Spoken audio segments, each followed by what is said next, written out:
আমি সরকারের কাছে জানতে চাই কেন আমাকে বিদেশ যেতে দেওয়া হলো না। আমি ব্যক্তিগতভাবে স্বচ্ছ, গণতান্ত্রিক, সাংবিধানিক রাজনীতিতে বিশ্বাস করা মানুষ। আমি চলতি মাসে 20 তারিখে থেকে চিকিৎসার জন্য ব্যাংককে অবস্থান করছিলাম। সেখানে অবস্থানকালে জানতে পারি যে বিএনপির মনোনয়ন প্রত্যাশীদের বৈঠকে আমাকে উপস্থিত থাকতে বলা হয়েছে। দলের নির্দেশনা পেয়ে আমি চিকিৎসা অসম্পূর্ণ রেখে গত 25শে অক্টোবর 2025 তারিখে ব্যাংকক থেকে ঢাকায় ফিরে আসি। দলীয় সাংগঠনিক কার্যক্রম সম্পন্ন করে 30শে অক্টোবর 2025 তারিখে পুনরায় ব্যাংককে চিকিৎসার উদ্দেশ্যে রওনা হই। যাত্রাকালীন সময়ে ঢাকা আন্তর্জাতিক বিমানবন্দরে ইমিগ্রেশন কাউন্টারে জানতে পারি আমাকে বিদেশ যাত্রায় নিষেধাজ্ঞা জারি করা হয়েছে।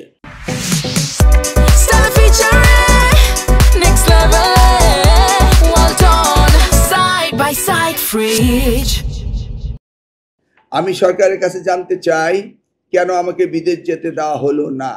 এই সরকার মহান 24-এর গণঅভ্যুত্থানের সরকার।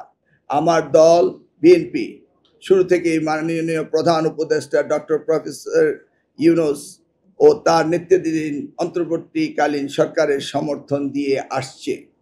মাননীয় প্রধান উপদেষ্টা প্রফেসর ডক্টর ইউনূসের প্রতি আমার গভীর শ্রদ্ধা ও সম্মান রয়েছে।